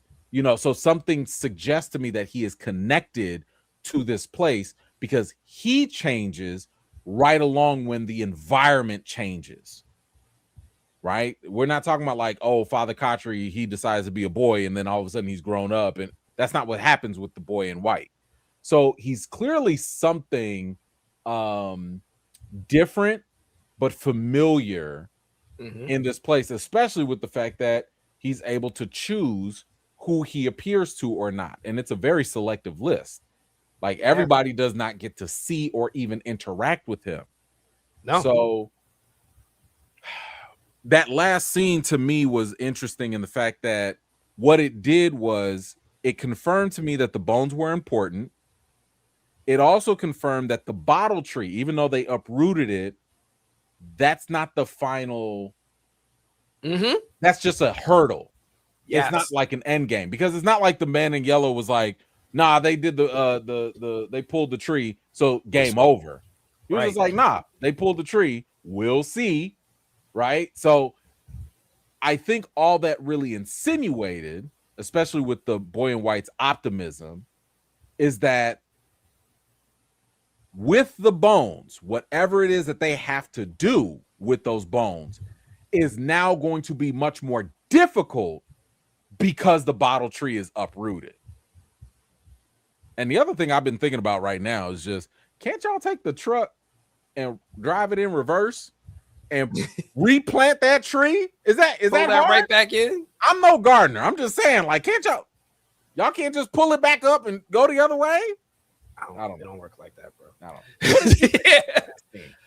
I loved it. I freaking loved it. Because I'm biased because it validated a major theory of mine. I had this big theory about why From is happening. And I put the theory out over a year ago. For those of you who've been rocking with me, I'm at the movie blog. I put this theory out about a year ago. It's got the man in yellow and the boy in white on the thumbnail. And I said, I think these mofos are playing against each other. I went into detail, and I've actually went into all the evidence that the show has been planting between seasons 1, 2, and 3 to support what we saw at the end of season 4. So I was really, really over the moon about that. But I also love that it set the tone for season 5, right? Season 5 cannot shift from the pace that we have now from these last 2 episodes. It's got to be all gas, no brakes at this point. Yeah. So I love no time for filler. There's no time for filler. Nah. So I love that part of it too, because it confirmed that we're in the end game. It confirmed that these two are playing a game, and it solidified some of the pieces in the game. One thing that I really loved about the finale is that it almost painted the bottle trees as independent players. They're not the boy in white's bottle trees. They're not the man in yellow's bottle trees, but they're there and they teleport stuff. The man in yellow can use it. The boy in white can use it. Everybody can use it. I feel like we're on a game board. Like we're playing a board game. There's pieces and we're trying to get to the other side. And there's all these little things along the map that can warp you, teleport you. And I love that they're setting it up that way and leaning into that mythology going out of season 4. I want to resist the idea of a game, of a cosmic game. So I'm not going to take it off the table, but I want to resist that it's the case. And I think that it's probably interpreted as a game from the perspective of the man in yellow, because he clearly has a sick sense of humor, and in his sense of humor, human suffering is part of it, I guess.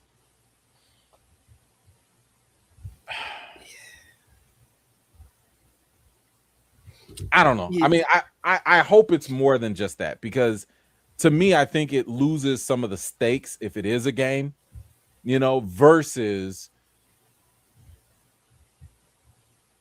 the man in yellow actually wants to do something. Like he has to have because if it's a game, it's kind of like, well, what's the point, right? Like, and if you're going to play a game, like, is there a wager? Like, I know some people mention like the Book of Job. Yeah, like there was a wager between Satan, the prosecuting angel, not Lucifer, and God, and it was like, hey, these humans, they only like you because they fear you and all that stuff. And God was like, nah, this man Job he's down for me all day. And that whole back and forth felt like a sort of game and a wager. And I'm not going to get into the religious aspect of what there is there, but in this TV show, I'm wondering if it is a game, what is the point? And if the point doesn't justify cycle after cycle after cycle after cycle, to me, I think that then it falls flat. So what I'm hoping is that there is some sort of bigger picture here. Maybe, and I'll give you credit for this as well, maybe the man in yellow is trying to find a way to go into the real world, right? Maybe the man in yellow is, and I think of Welcome to Derry, where Pennywise was like, I only have one job, and that is to consume people and be a world eater, right? Is the man in yellow similar to something like that, where maybe it is a game, but that end game is world domination? I'm going to be able to go out and mess up everybody and be Freddy Krueger and kill them in their sleep and feed off of their suffering. Now I can kind of get into that where the stakes are higher. And I'll throw this other thing, and I know we're spitballing here.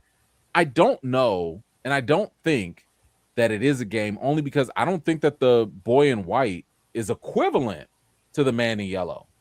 Wow. Like, I mean, have we seen him do similar things or abilities?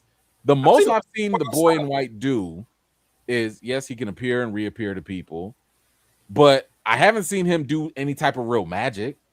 I've seen him talk telekinetically with people, or telepathically with people, but like, it doesn't seem like he has powers or he does curses or magic or anything like that. So it's kind of like he just seems like Casper the Friendly Ghost. So we don't know.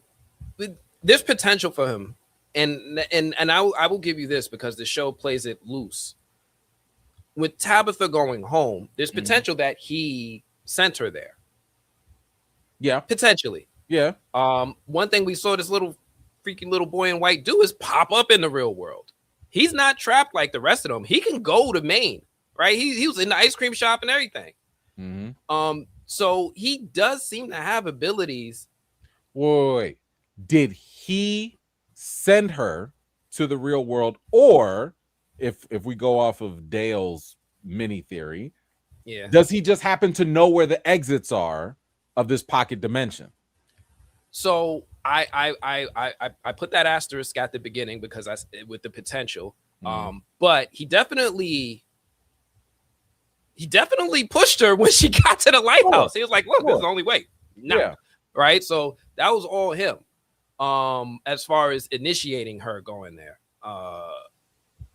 So he has potential. He has potential. I can't say that he's. Go ahead. No, I was gonna say, I see in the comments people were saying like he caused the earthquakes. I don't think so. I don't think he has that ability, because as we've seen at the end of season 1, this place in itself has a mind of its own. Is that your Krakoa theory out? I didn't even put that as a theory. It was just observation, but that was basically from what Sarah's brother said. If you try to leave, this place pushes back. And then it was confirmed by the boy in white, where it said, yes, your brother was right. You guys, or this place got angry. Yeah. So this place that causes storms, that ruins the soil, that probably causes earthquakes, that's not the boy in white. He didn't say, I'm the one that brought this storm on, or I'm angry. He is a separate entity from whatever the entity is that is this place, that controls the mother nature like phenomenons. So again, I don't think the boy in white controls anything outside of he's maybe working with it or he just understands it. Because he know the one thing he does know, he's like, hey, go in that tree right there. Yeah. If you go in that tree right there, you will be saved. When he saved Julie and Victor, for example, or Sarah and Boyd. Yeah. But he's not all knowing either. Because when Tabitha was like, man, I'm finna go in this tree, he was like, hey, I don't know if you should do that. I don't know if that tree gonna work this time. You know, so he's clearly not that powerful, nor is I don't think he has that ability, but he has a certain level of knowledge.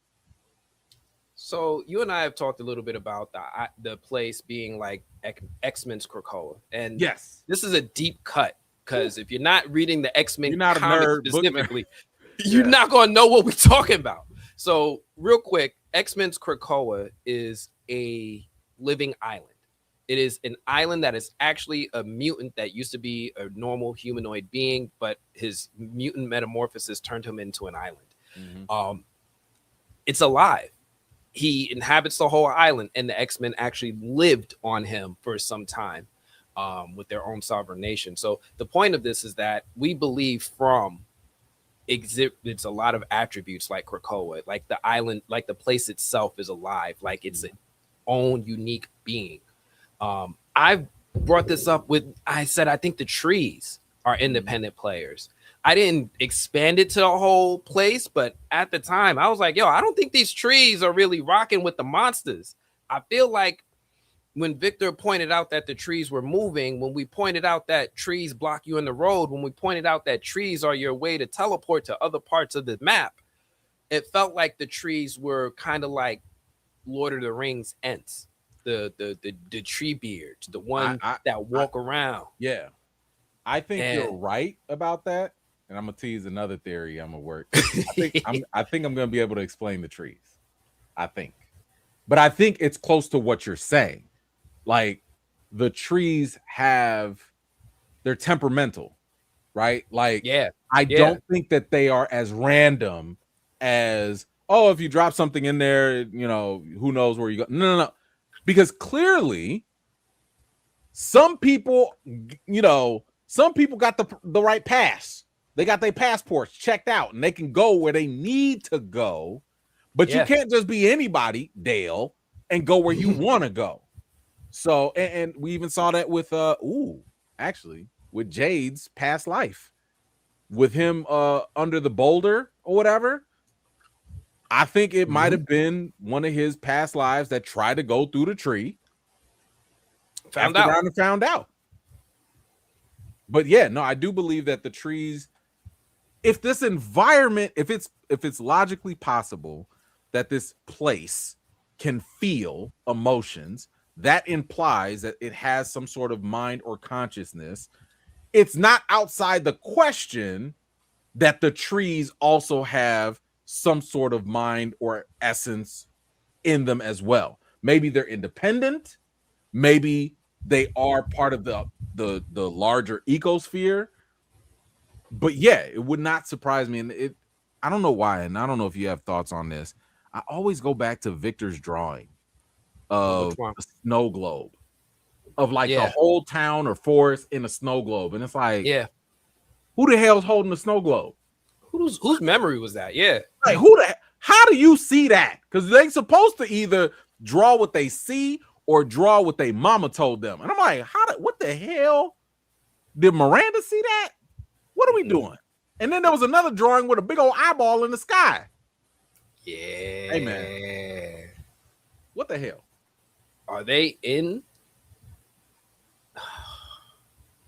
I was going to ask you what was one observation you noticed that most people missed, but that was it. That was a good one right there. Damn, that was good.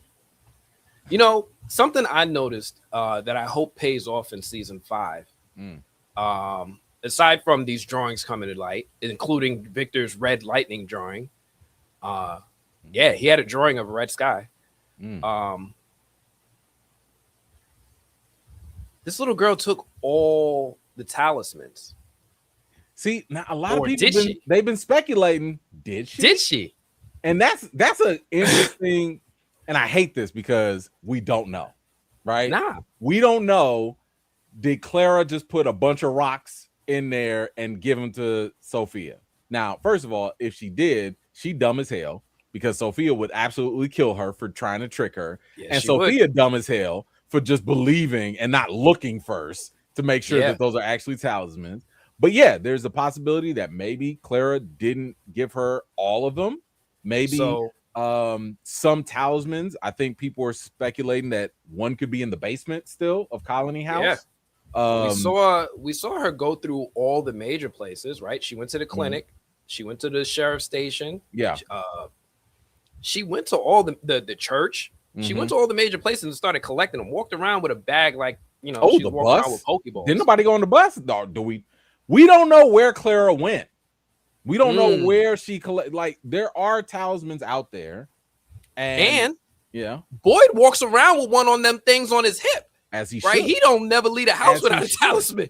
And hey, there's still a talisman in the tunnels that Jade In and the Tabitha tunnels. left in there. Yeah, they got one. So it's not, you know, now I don't know who crazy enough to go back up in there to go get it, but there are options. And Yeah. we also don't know where the hell these things are going to end up. Now, I've seen some people say that's probably reset the where the board? talismans ended up in the cave when Boyd first Yeah. found them.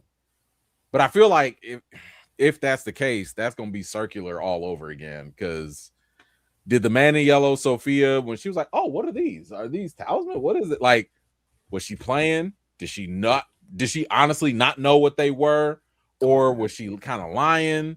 She was also saying, "Who's Boyd?" And on top of that, it was kind of like, you know, who made the talisman? It begs that question. Who made the talisman? I still think it was Tabitha. I think Tabitha is going to be the one to I think she made remember. it.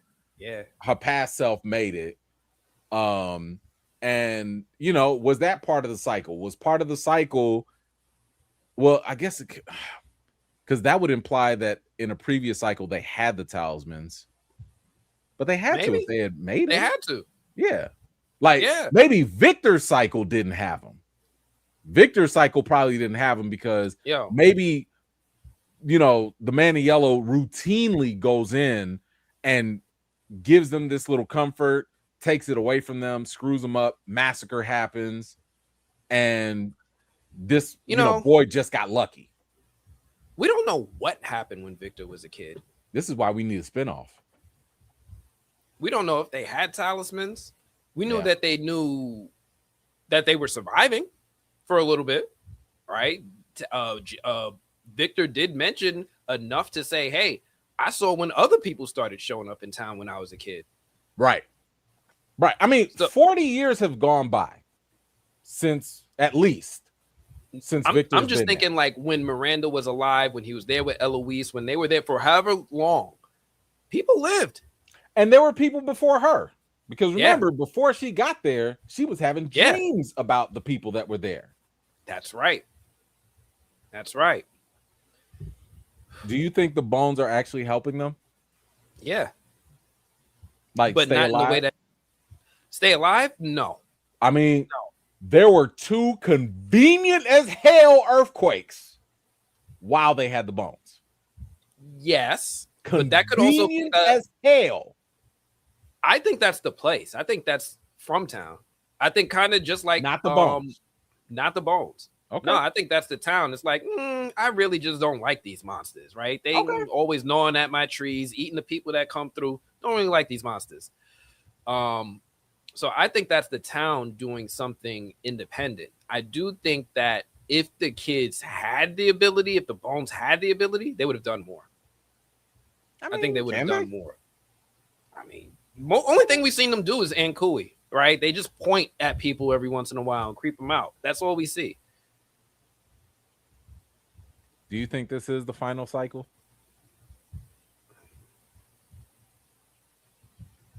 I don't. I think we asked this question last time on the last live, but I'm curious to see what the people joining now.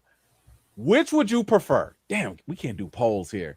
Would you prefer from the last episode for them to break the cycle or to keep the cycle going. What does that mean? If they break the cycle, they save the children, they do whatever, everybody goes home and it's done. Or they keep the cycle going and Ethan becomes the new Victor and they start all over again. Spinoff. Oh, I'm putting this together right now. Y'all want them to break the cycle. Y'all so nice. Y'all don't want nothing bleak. Y'all want them to break the cycle. Okay, people want them to break the cycle. Okay. Wow. I just think it would be dark as hell. Because, listen, and I'll give you one other thing to think about. Ethan rarely has been wrong this entire series. When Ethan speaks, it's usually something that will come true. The only time he really hasn't been right was with the bird. Because he was like, oh yeah, this is the Lake of Tears and all that. That's the only time whatever he said did not, and that could still come true. We don't know. But this man said, I'm going to be the only one here. Everyone here is going to die. I'm going to be alone. Was he speaking the truth? I know he was scared, but I'm just saying this boy he happens to just be knowing stuff. What'd you think of that bird? What's your the theory one that on purified that bird? Itself in the lake? First off, the bird died off camera. That was annoying to me. Yeah. But what'd you think about Ethan finding the bird, trying to purify it in the Lake of Tears, and then the bird not surviving the whole experience? What was the significance of this bird? Mm-hmm. First of all, hold on. Ethan and Victor said that. I'm talking about the because I see somebody said Victor. Ethan didn't say that. Ethan said that to Julie when he found out that Tabitha was not coming back, like in the van. So he was freaking out. He did say that. But I thought that for one, and I don't know if other people caught this, I was shocked that we just noticed that we ain't never seen no other birds around this place. I was like, wait a minute. All we have seen are some crows. You're right. We ain't even seen a dirty pigeon or nothing. You know, not a robin, a blue jay, a sparrow, nothing. So I thought that was very interesting that that was different. But I think, and I'll throw this back at you. I think what is stuck with me the most is what the hell is up with the Lake of Tears, because we have this situation where we learned in the last episode that the man in yellow can only take the form of people that are dead, that died here. Jim died early, and then Jim just so happened to show up. And the one time this man showed up, he was like, hey son, how's it going? Can you find me them Lake of Tears? Like, wait a minute. How you just gonna jump right into the supernatural? You ain't say nothing about like, how's your sister? How's your mama doing? And then when his mama came, he was like, uh-oh, gotta go. I'm just saying, it looks a little suspect. Maybe the man in yellow was actually Jim, and he's trying to use Ethan to find this Lake of Tears. Maybe. Or maybe it is Jim, and Jim needs maybe he's trying to actually help Ethan and be like, hey, you need the Lake of Tears. Maybe that's part of saving the kids. What do you think? Do you think it's the more devious man in yellow trick? Or do you think the Lake of Tears is actually for real? Like, what do you think? I think Ethan would have been able to tell. Well, no, he even questioned it afterwards. Do you think that was really dad? He did. So he did question it, but I do like that his initial instinct was that was dad. Sure. Right. He only started to question it after others started to introduce doubt. And he started to get emotional about what this place was doing to him. Keep in mind, he freshly just saw his dead daddy. That was fresh. That was fresh. I'm sure. And he was willing to go talk on the radio with his dead non-brother Thomas. He might have been able to reach anything. So, yes, but it's hard to discern when if even though Ethan is going through emotional and he's having an emotional reaction, does that mean he's wrong? Right? That's the question. Right? He, like you said, he's always spitting, especially when he starts talking about the lore, the logic, and the rules of this place. So when he first saw Jim and he's like, nah, that was Jim. He said, we got to go find the Lake of Tears. It makes sense in my head. I told Victor. Victor didn't question it. He recruited Jade. We squatted up. I love that because it validated, one, Ethan being right all this series, and two, it started to give us momentum that, yeah, everything he's spitting, everything he's saying, including this Lake of Tears quest from Jim, is on the money. So for right now, I still believe him. I still believe that was Jim. Okay, so and this is what I like, because me and Anthony, we talk about this when it comes to making theories and stuff. One of the best things you need to do if you're trying to have a theory is to prove it wrong. You like, it doesn't matter how much you believe in it or you want it to be right. If you want to shore up your own theory, you have to prove it wrong. And I like what people are mentioning. Some people are saying, yo, the man in yellow doesn't teleport. He can't teleport. My question is, do we know that for sure? I mean, if you would ask me, Batman a couple times, right? I mean, listen, Batman could do it. You know, but like, if you would ask me, hey, can the man in yellow talk to people's heads and minds? I don't know. Like, if you asked me that in season 3, I would have had no idea. Next thing you know, he's over here like Jackie Chan, boy fighting out, and he's hitting up Sarah in her mind, right? So I don't know, and I guess the only other maybe challenge I would say is that when he popped right up behind Tabitha out of nowhere. And I'm like, man, can he teleport? I don't know what. We know this thing ain't human. He's clearly something. I don't know what he does. Maybe he is a giant spider. Maybe he came down like Spider-Man on the street and we didn't even see him. I don't know. Why not? I don't know. And yes, he did collect gems too. He did mention that as well. So that, again, this is one of the things that frustrates me with From, is the fact that there's so much information that is omitted that, like, it leaves a lot of room for possibilities. But it just begs the question, is there an ulterior motive with the Lake of Tears? Is there something there? Because the one thing that we know, if it is true, secret fairies are a thing, right? Because they said the answers are in the beginning or whatever. Yep. And the Lake of Tears has some sort of magical properties. And these magical properties potentially are life-saving. As we saw with the bird, and as we saw with Norman, who was on the brink of dying. Yeah. So how does that relate to the children? Or how does that relate to the man in yellow? Because we know he knows some magic. He knows some blood magic. He could make Roger come back with an egg. He could. But he there you go. Yeah. Yeah. Right. If he could make Roger come back, teleporting should be easy. Maybe that's part of the eternal life, you know, or whatever. Like, I don't know. What do you want in season 5? Like, what's one story? And I'm only going to ask for one. I was going to say, I got a couple.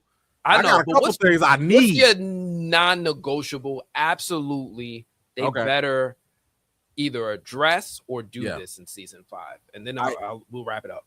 Okay. Absolutely, you need to explain story walking. Julie's, you cannot leave us hanging with Julie's story walking. I need, and I think the story walking should fix certain issues. So, for example, like how everybody's like, "Oh, what about that monster that says, 'Hey, Julie, don't you remember?'" You know. So I think Julie's story walking can tie a lot of things together, especially if you're just like, hey, by the way, she's the cause of this, and this, right? I need the Gollum to do something, because you ain't about to play with these mud monsters and not do nothing with that. Don't send us off.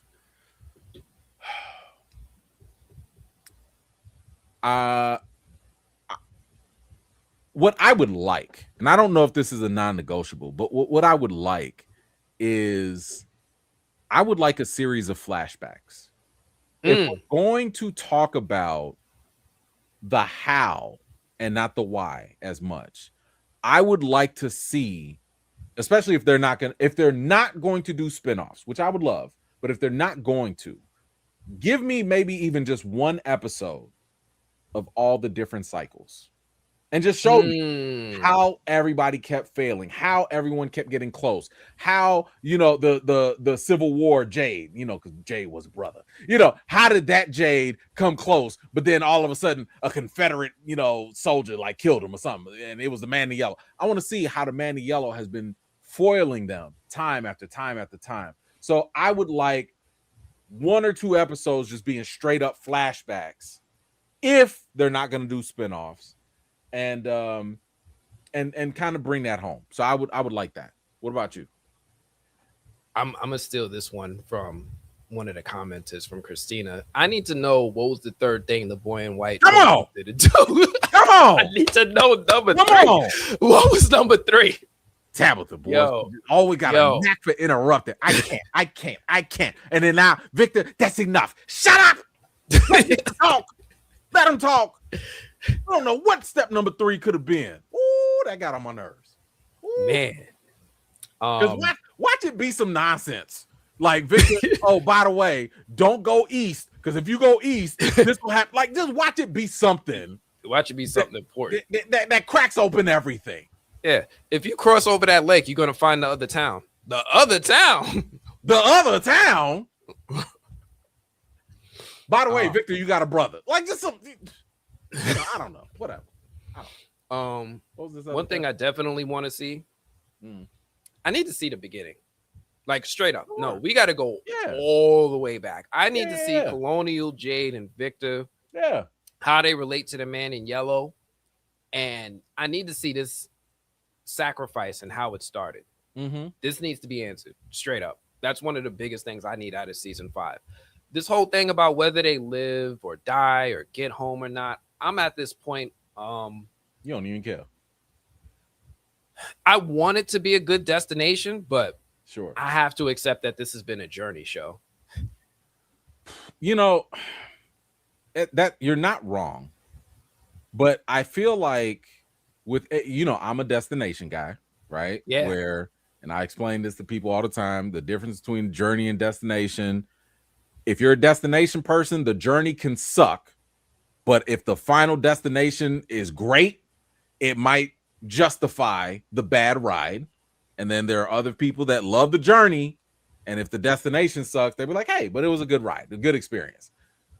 I think we're at the point where it's similar to The Boys, and I know you haven't finished The Boys yet, so I won't obviously spoil it, but I think a lot of the general consensus with The Boys is that the destination, the journey was great, but the destination was safe. It wasn't bad, but it wasn't great. We didn't feel like it was Game of Thrones, where that was another great journey, but lackluster, destination. I think that From has the potential and the ability and no excuse not to give us not a great ending, but at least a good one, because they got to go out on their own terms. Yep. You don't have the showrunners, kind of like with Game of Thrones, trying to go do something else. But no. Y'all wanted 5 seasons. Y'all got 5 seasons. MGM has supported you. You don't really have a lot of excuses. And you have a very energetic fan base that's letting you know exactly what we're looking for. We're doing a lot of the work for them, if we're being honest. Goodness. Okay. Oh my goodness. Okay, so like, listen, y'all gotta at least come through with, I would say, 80% of what the Fromley want. I know they're not gonna hit all 100%. I know that, but 80% I think is reasonable given the fact that you have 5 seasons, you have an active fan base, give us that. Yeah. All right. I'm trying to think if there's anything else. Anything Eloise, else you wanted to justice for Eloise? She did. I want my theory to be real. No, I need you to go ahead and make that series of t-shirts of every character that has died.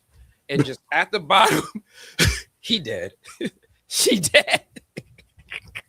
Nathan, he dead.